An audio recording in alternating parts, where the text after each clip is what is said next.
get started. I'm Dr. Kelly OMD, your board certified OBGYN and healthcare executive, here to help you live your healthiest and wealthiest life. And with that, what we do is we practice the Viva Life 5. The Viva Life 5 means to meditate, journal, exercise, optimize your hormone, your nutrition, and your sleep, because we know that is very important.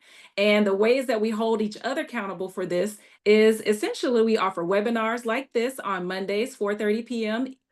Pacific time, 7:30 p.m. Eastern time, as well as once a month we do an executive office hours where we bring in subject matter experts to help you navigate through professional or personal concerns that you may have so that you can live your healthiest and wealthiest life professionally and personally. We also have an affirmation room that we invite people to once a month for 3 nights. 15 minutes per session. And that is the way that we use our Viva Life journals so that we can bring everything we've been asking for or letting go of to life. That being said, you are here tonight for a treat. This is part 2. Heather Horton has come back to us with her grief understanding, coaching, as well as what she brings to us is called God ordained grief experiences. Okay, she's going to give us the right title, but that's what we're going with right now.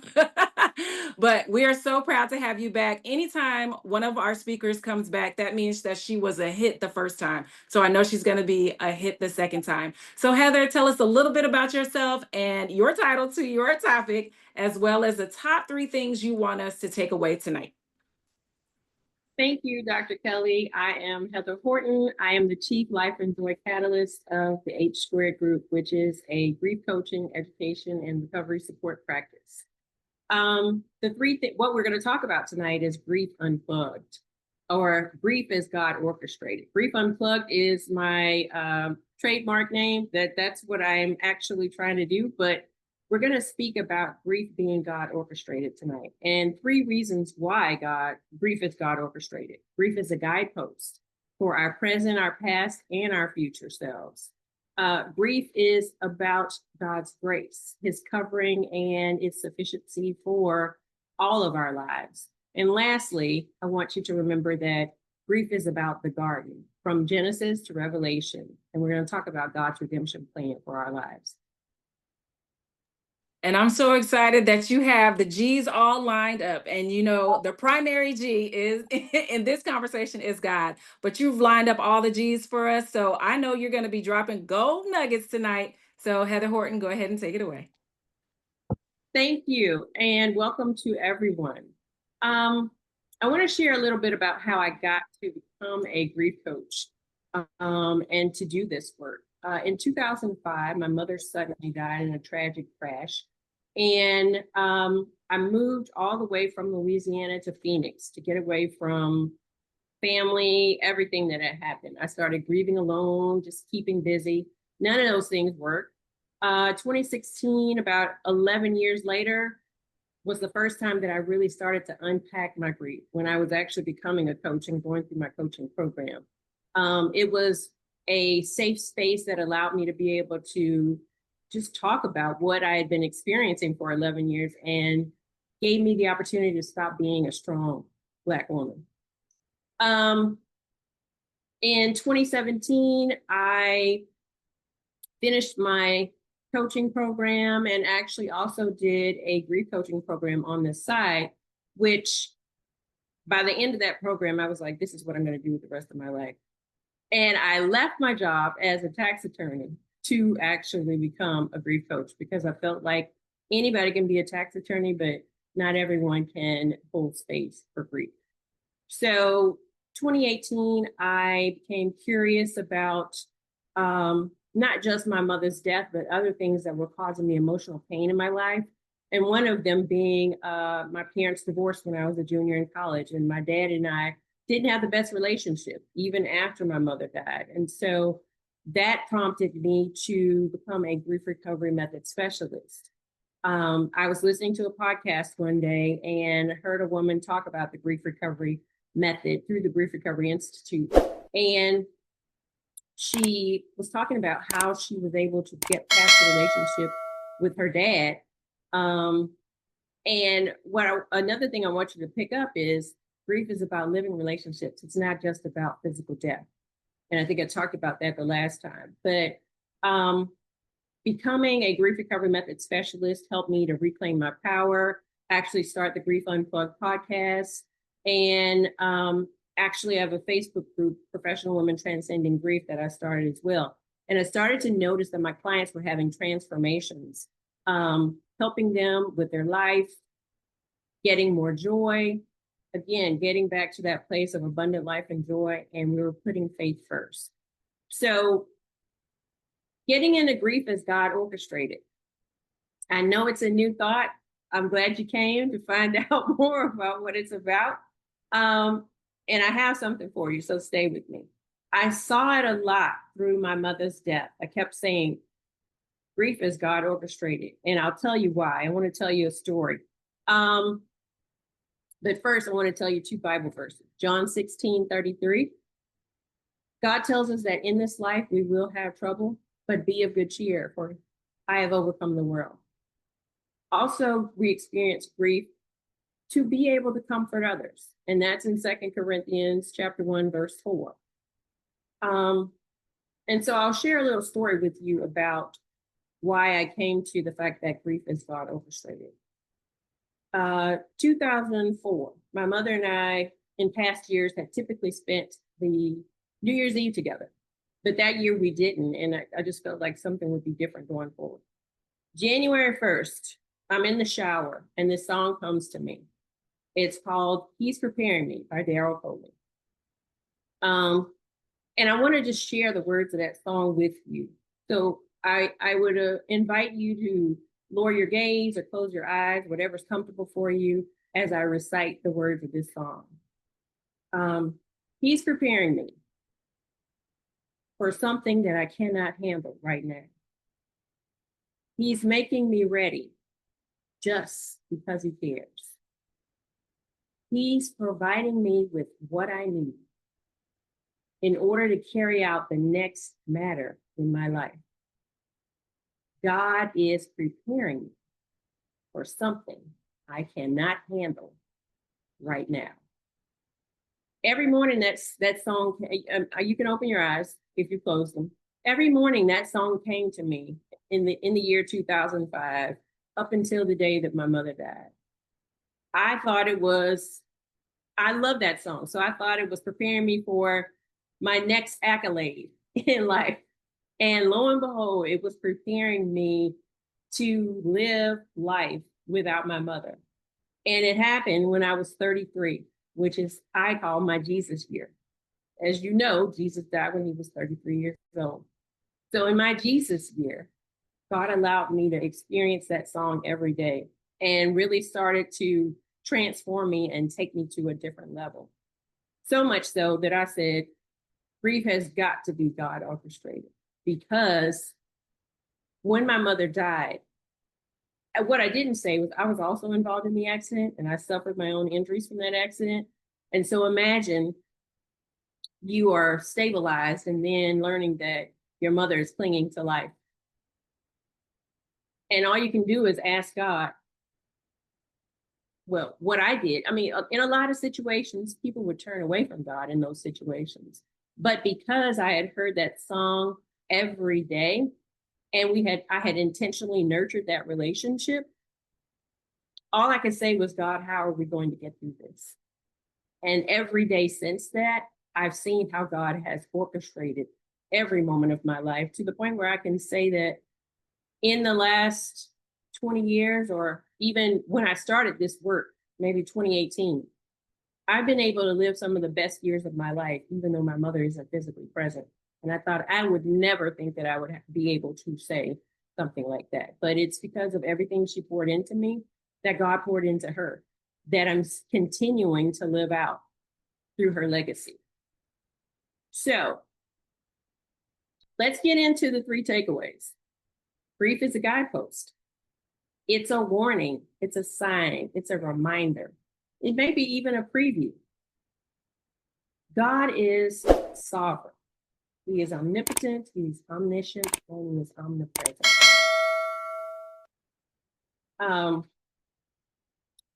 when grief happens, it's a guidepost for you to check to see if you're aligned or if you're lukewarm. Because we know God doesn't like lukewarm people. Our only job on earth is to glorify God. We can cloud it with other things, but when we boil it down to that one thing, our only job is to glorify God. So I say grief is a guidepost because it helps you to evaluate your life. Yes, there has been a relationship or with a thing or some person that has ended, but now there is a new beginning. And that new beginning is you living your life without that person or that thing. We are responsible for living out our dash, regardless of when God decides to remove people from our lives and from this world. But it gives us an opportunity to do introspection.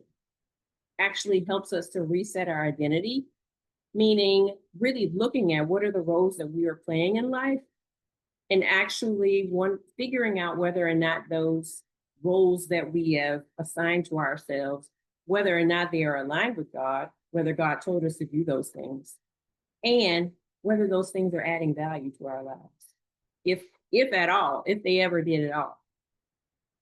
Grief is also about grace. Grace is all of God's attributes wrapped up into one. God's grace covers us, and it is sufficient for everything that we experience in life. Again, our only job is to glorify God. And when I say that, I mean thanking and trusting Him and being grateful regardless. And that may sound really odd when I'm speaking of death, whether it be emotionally or physically. However, everything about God is not logical, it's spiritual. And so only those that are looking through spiritual eyes can understand what I'm saying. Lastly, I want to talk about the fact that grief is about the garden. And that may be a new concept as well. I've had the opportunity to study the book of Revelations 3 times. Actually, twice. Sorry, I don't know why I'm saying 3 times. And grief is really about God's redemption plan. In the beginning, God created the heavens and the earth. Everything was good until Adam and Eve decided that they knew better and they wanted to control their lives. And so there was no death before the fall. From Genesis to Revelation, actually, a lot of people are familiar with the garden in Genesis, but actually in Revelation, we return to the garden. It's part of God's redemption plan for us. God became Jesus in the flesh so that we will be redeemed back to the garden. So in Revelation, it talks about returning us to our first love. In Revelations 2:4, Jesus is actually talking to the church at Ephesus and talking about the fact that the churches at Ephesus has forsaken their first love.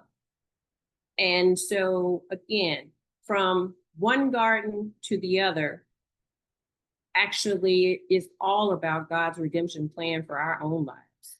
This, what I'm sharing with you tonight, is not about forgetting or moving on from people or things that you have loved, but it is a new perspective on what grief is and how God wants us to move through life.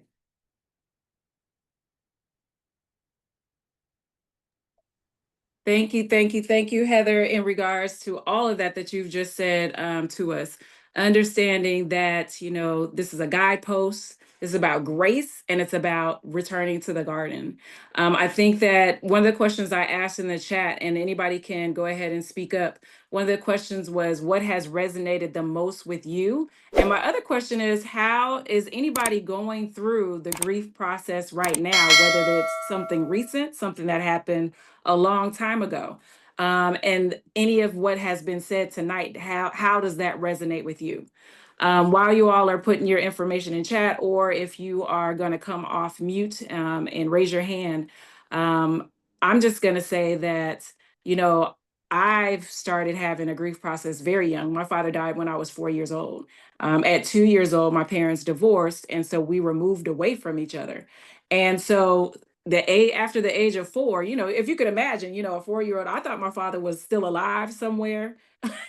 And nobody knew, like they knew where he was, but I didn't know where he was. So then once I was 8 years old, I was having a conversation with my grandmother, and I came to the conclusion that he really was dead.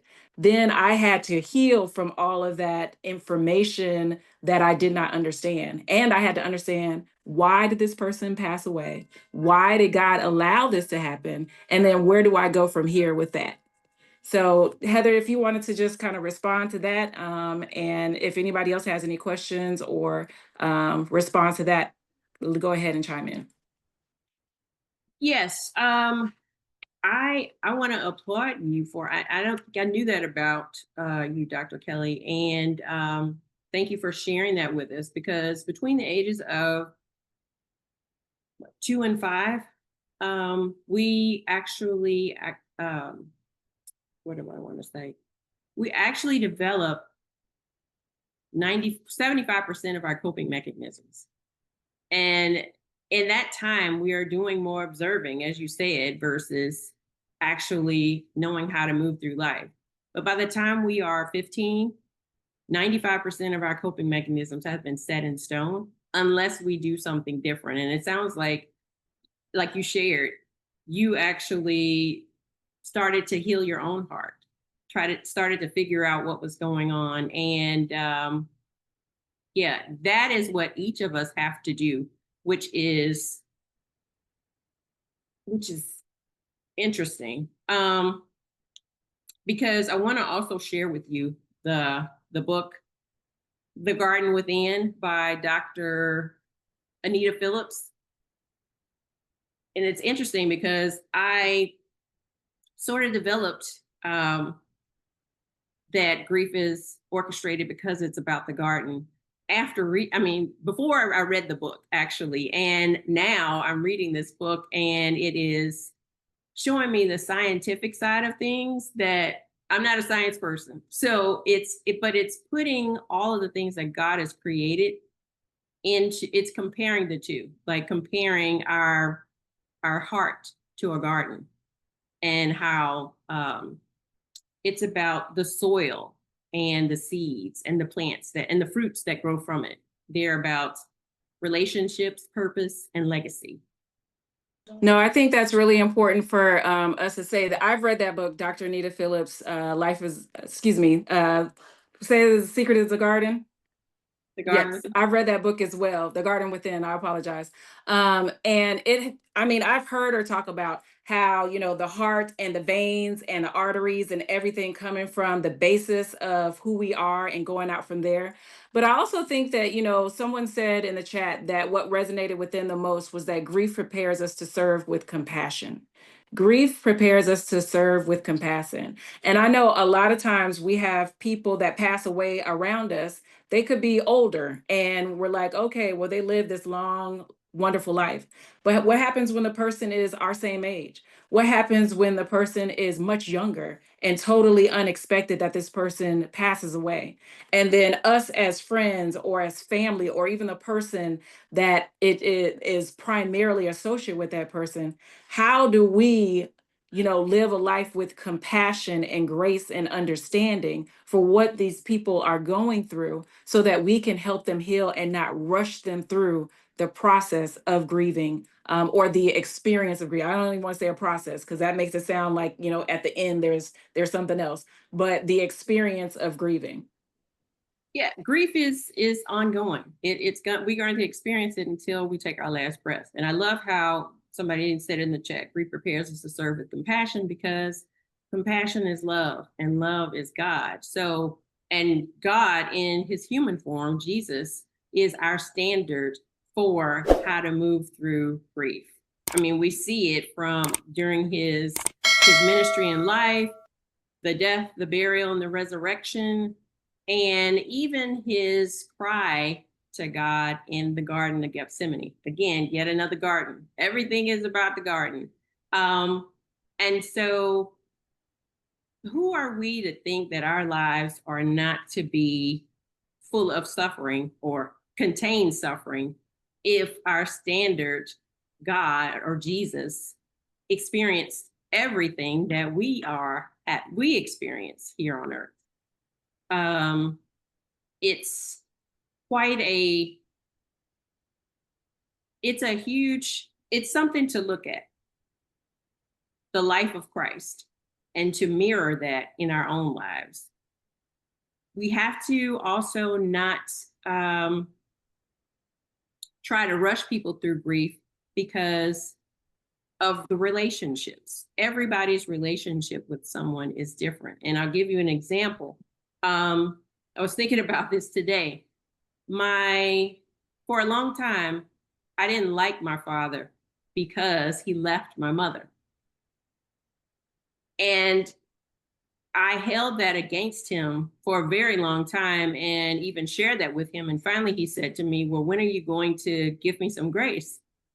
And I had to stop and think. I thought, well, my parents' relationship was one thing, but my relationship with my dad is totally separate.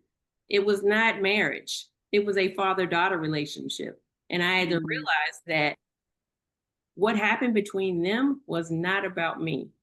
But I have a responsibility to God through the commandments, honor your mother and father, about my relationship with him. And so I had to separate the two and really just focus on how are we going to move forward.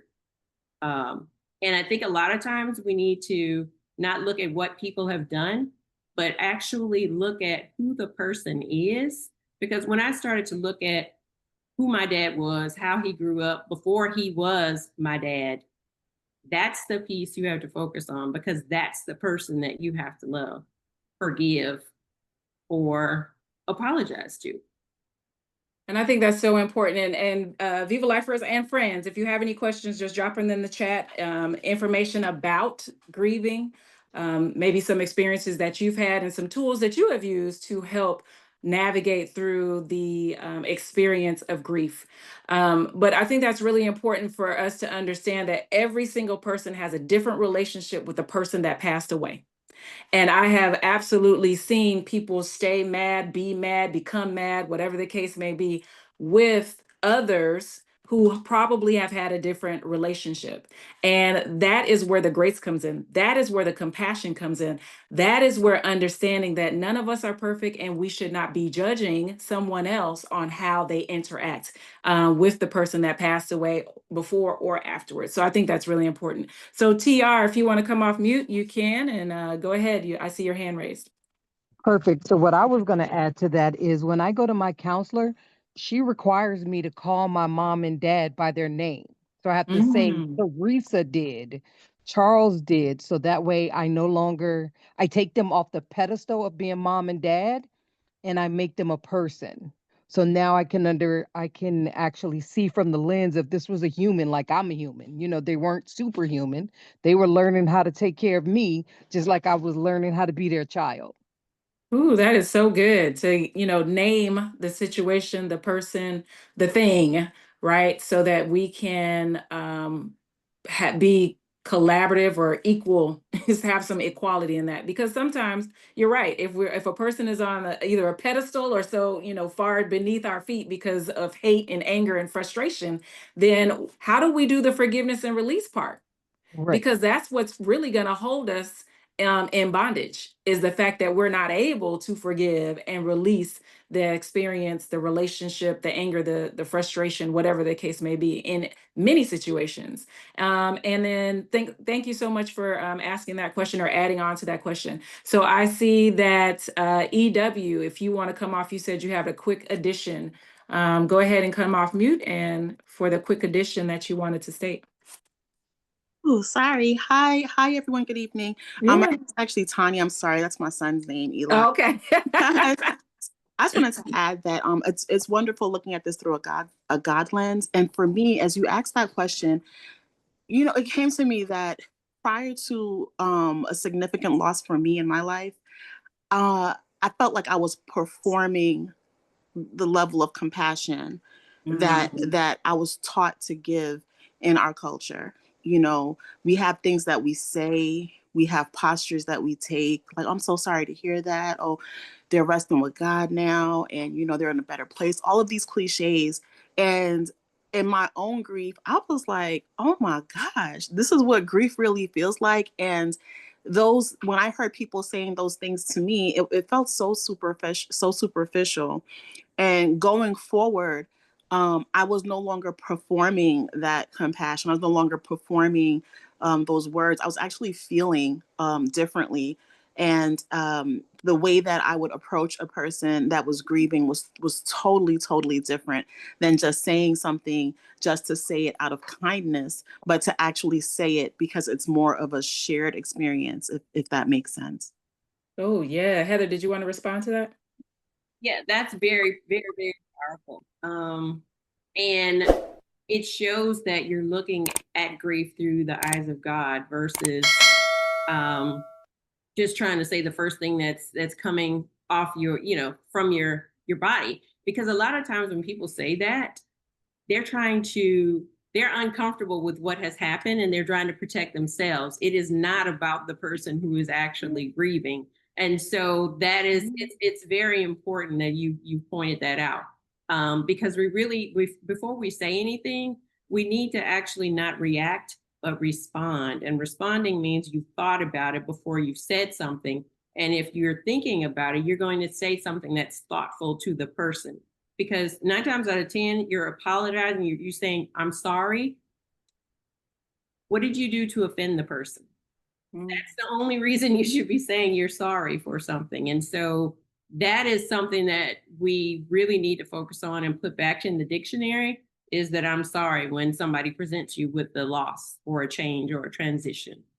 I can't imagine how you're feeling, or my heart breaks for you, or what if it was a person, what was something that you remember about this person? Get them to talk about what's going on. Oh, I think that's so important. Actually having the tools, and I don't want to say like the pre thought out wording, but because that's what those performative experiences that you were just talking about, those performatives.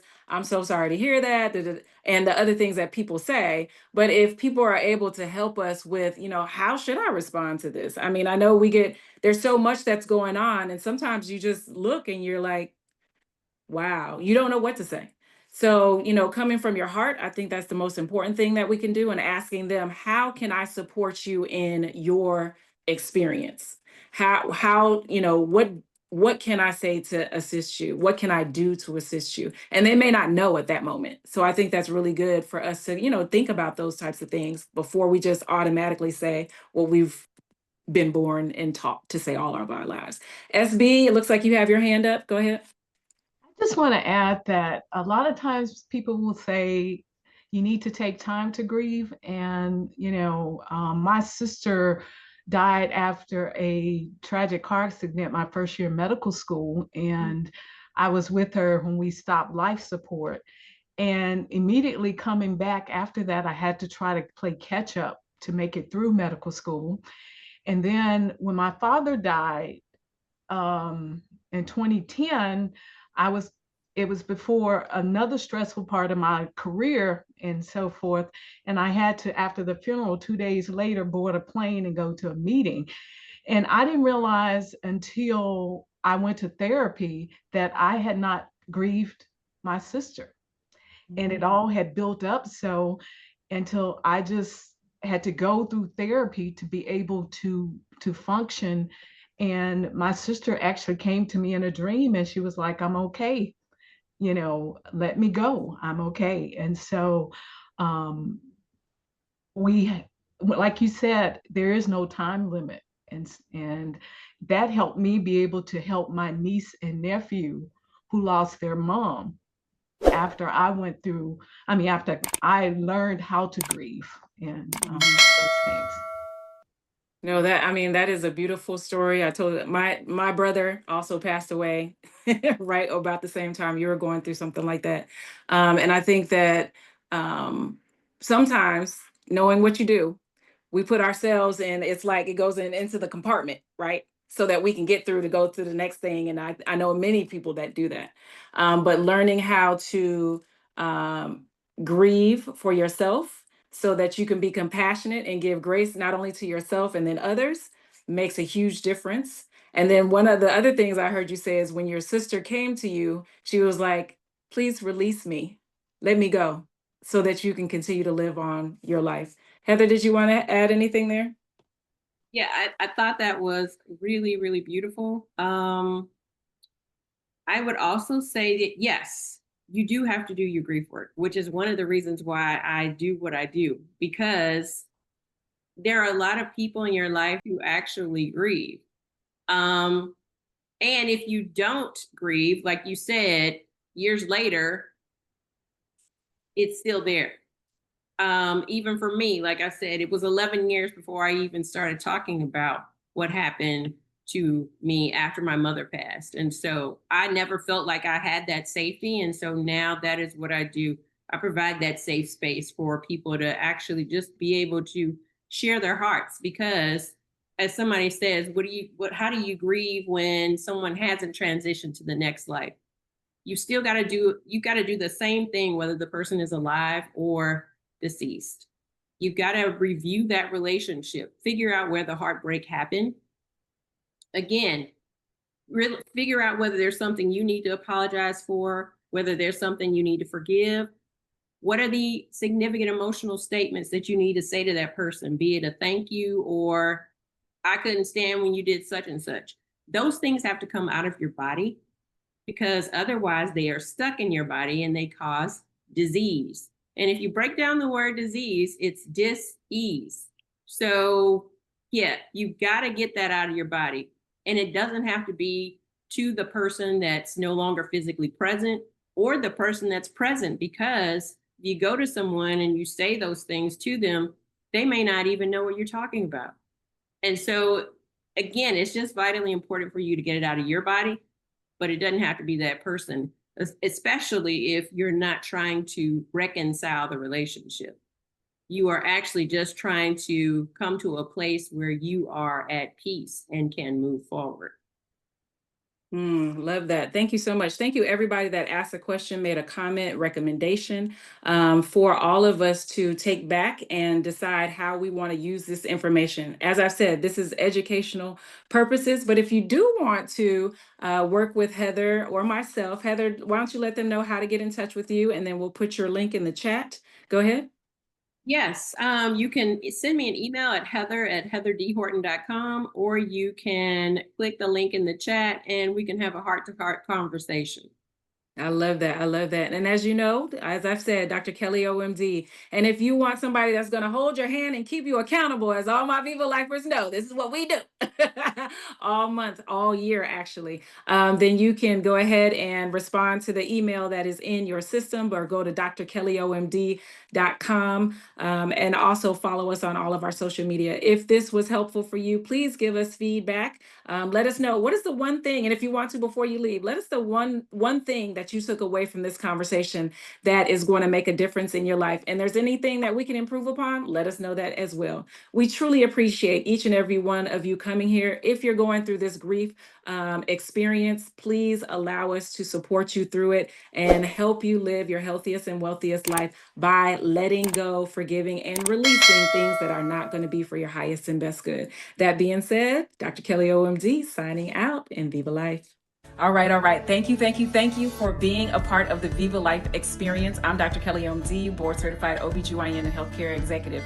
If you like what you heard, then please go ahead and like, share, and subscribe. The reason why is because we are trying to educate, encourage, and inspire 1 million people to live their healthiest and wealthiest life. And this is what we're bringing you. We're bringing you educational videos. We're bringing you podcasts. We are bringing you webinars with subject matter experts, including myself, about the topics that affect you the most. So go ahead, like, subscribe, and share. We are everywhere. Have a wonderful day. Viva Life.